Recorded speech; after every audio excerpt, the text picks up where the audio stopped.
As you can probably tell from the title of this video, I am going to be ranking all of the One Piece arcs that I have read so far. This is the first time that I am reading One Piece and I have managed to avoid most spoilers. Everything to me is new. This ranking will be based on the manga version. The only other One Piece adaptation that I've seen is the One Piece Netflix live adaptation. I started reading One Piece, I think in April maybe of this year. I had to look up some of the plot points here, but let's just say this tier ranking is going based on 90% vibes and 10% actual critique. My qualifications are nothing. I have no qualifications whatsoever, and I'm just a person on the internet talking about One Piece. The person in my life who introduced me to One Piece has sent me this link that someone has already made for ranking the One Piece arcs. But I'm currently only at the Drum Island arc, so I will only be ranking the arcs up to Drum Island. This totally makes sense for me because I swear I'm going to forget everything in a couple months and I'm not going to be able to give as accurate a response. First, let's start with the tiers. I tried to name the tiers creatively. I've never done a tier ranking before, but I always love when the tiers have special names. Let's start with the iconic tier. I've called it the One Piece. So this is chapters that I'm still thinking about months after I've read it. A tier down from that is Sailing the Grand Line. So that's great, right? You get to sail with your friends, and that's kind of the whole spirit of the manga so far. The third tier is the 100 million berries bounty. So I call this the pretty good tier because, well, 100 million berries is quite a lot, right? But I'm sure someone in this manga is aiming for higher than 100 million berries. Our fourth tier is Fair Weather tier. I didn't really know what to name this tier. Chapter is kind of fine, or I feel neutral about the arc. I would put that in the Fair Weather tier. Lastly, we have the I Got Lost tier. I debated whether to make the last tier that an arc is really bad and it shouldn't be canon at all. But so far, I just don't feel like any of these chapters fit into that. So, for the sake of entertainment, I have made this tier the honestly I forgot that this arc existed. Okay, now that we are done with the tiers, we can move on to the actual arcs itself. I have arranged all of the arcs that I have read so far in chronological order here. We are already starting off on a bad foot because when I first saw this tile, Romance Dawn, I actually couldn't remember what happened in the first arc. After some digging, I do remember that iconic scene of Zoro in the Navy courtyard being hung out there. But other than that, I actually couldn't remember much from Romance Dawn. So I'm gonna do a quick look at the story arc. For the Romance Dawn arc, we first meet Luffy, and then we get introduced to sort of his backstory. He battles, I believe it's Alvida, then also influences Kobe to follow his dream to become a Marine. We meet Helmeppo, ex-Hand Morgan, and there's that battle between, I believe, Luffy and ex-Hand Morgan. If I'm being completely honest, I believe this Romance Dawn should go in here because I honestly forgot what happened in this arc. But after reading and I think taking into account of the story elements that are here, especially this iconic picture, for Luffy's backstory alone should put it at least a tier higher. But I cannot ignore the fact that I actually forgot what happened. I would like to defend myself and say that it is probably because I read it a whole 5 to 6 months ago. But I think that might just be an excuse. Moving on, Orange Town. Even after reading the One Piece wiki for Orange Town to sort of like refresh my memory, I actually still don't really remember what happened, or nothing in there really made an impression on me except for the dog.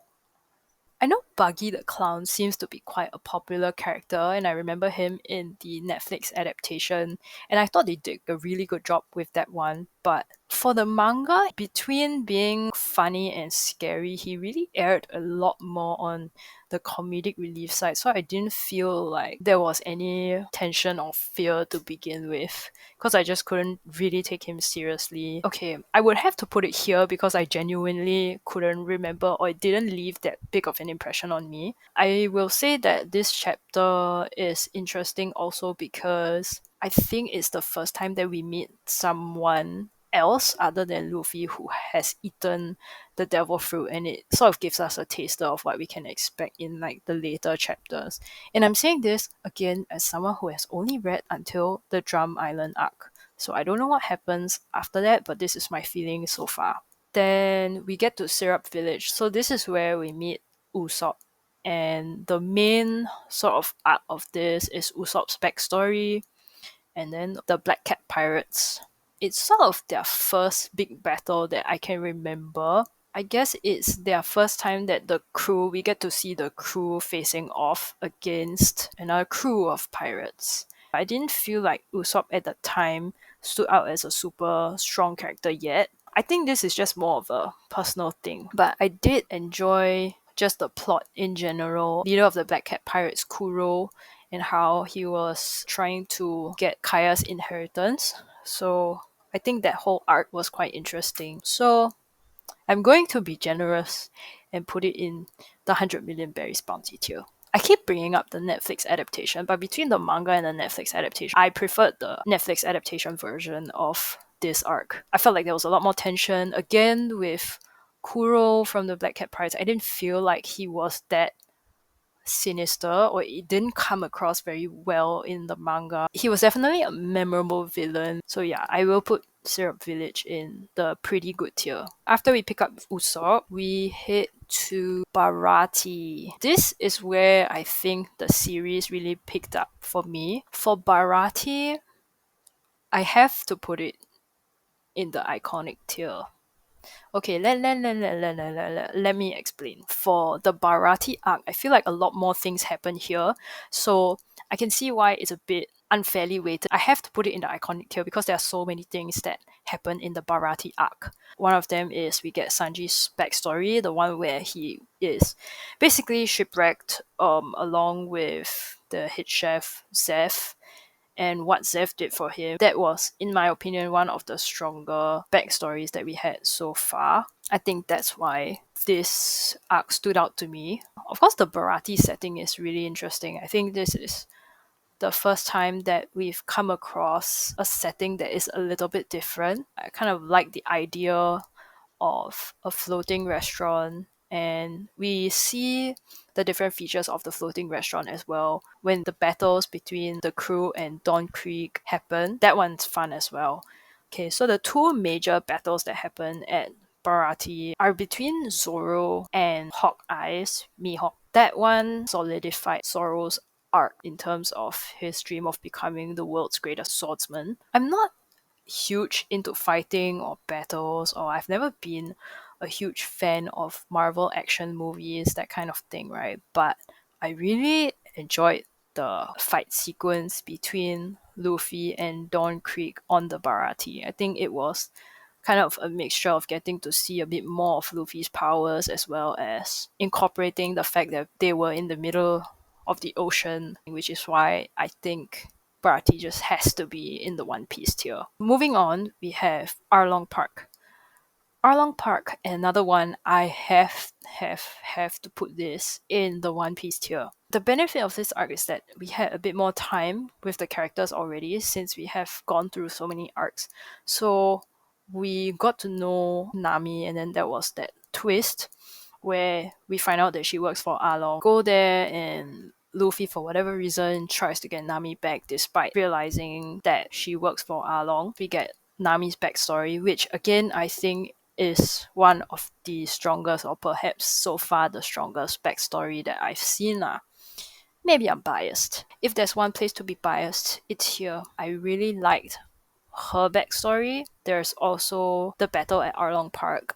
I would say that the battle at Arlong Park is also really good. Actually, the Arlong Park one was really interesting because it did feel like the odds were stacked against them in this case, and they were fighting for something that really mattered to them.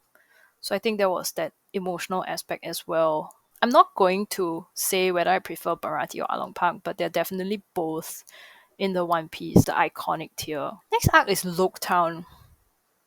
Again, I don't remember what happened in this one. The only thing I remember is that they go into a town and then they can buy like all their supplies. This is the first time that I see them not in the water or on an adventure fighting off someone. So it was interesting in that way. We get Nami on the crew and they have to stock up in Loguetown before they enter the Grand Line. And Loguetown is where Gold Roger, the most famous pirate, was executed. And it's the first time I think that somebody looked at Luffy and said, hey, he reminds me of Gold Roger. So I think it was important in that sense to the overall story. I'm gonna put this in like fair weather tier. It's fine. I don't remember much from it, but I think it was an interesting departure from the usual adventure and fighting. You get to see them do a bit more regular everyday things. So that was interesting. Okay, so now we are on to the second saga, Alabasta Saga.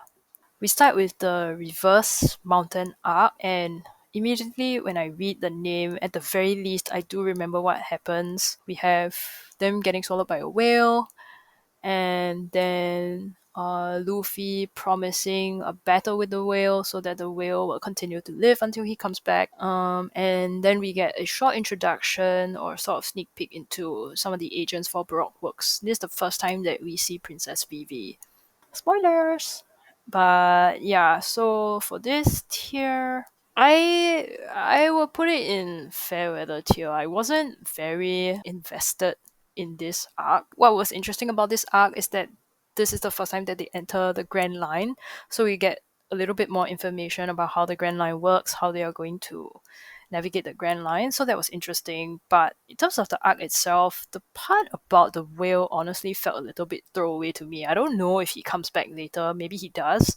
But Luffy's just collecting friends all along the way. So I don't know. This one felt a little throwaway because it was quite short, I think, in terms of the timeline. Okay, so moving on, after that they go to Whiskey Peak. So this is supposedly the first island that they will come across on the Grand Line. And then they eat a whole bunch of food. They all conk out for the night. Turns out they are being ambushed by the secret society Baroque Works. Yeah, so you get a little bit more information about Baroque Works. We get kind of a straightforward battle actually between the crew and Baroque Works. I think for me, what was interesting about this arc, we got to see Zoro in his first big fight after his battle with Mihawk. We sort of get to see, relatively speaking, how powerful he really is as a swordsman. This is me being biased again. I think I will put this in. I want to put this in fine,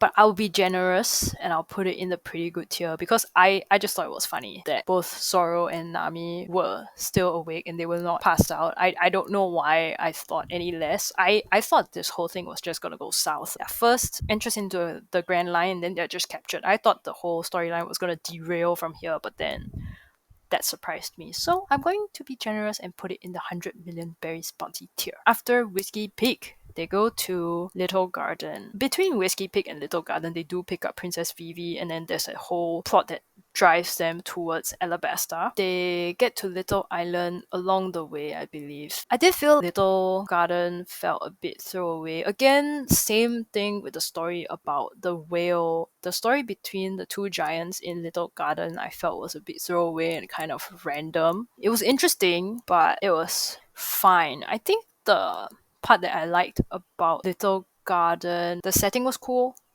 That's one. We get to see all sorts of animals, or is it dinosaurs even? We get to see the different agents for Baroque works. Some of the agent powers were pretty interesting. So that kind of saved the chapter a bit for me. But I'll put this in fine tier because I do feel similarly between Reverse Mountain and Little Garden. Our last arc for this video, for this tier ranking, will be Drum Island, and this is where we pick up Chopper. I have been waiting for a long time, wondering what this creature is. Little did I know he is a reindeer man.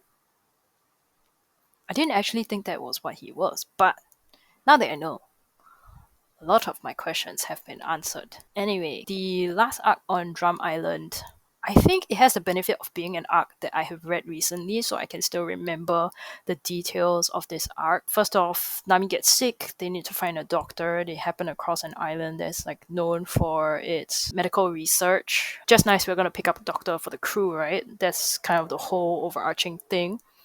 I think the story of Drum Island is really interesting. The villain, King Wapol, I mean, he's a piece of trash. But did I take him seriously? Not really. Okay, the villagers of Drum Island would disagree, but I think the way that he was framed and how easily the crew one-upped him, I feel like as a villain, he isn't really up there. But as a story, the backstory of Chopper and this island, I thought it was really interesting and it was done really well. So I am going to put this in sailing the Grand Line tier. I'm going to put in great. Yep.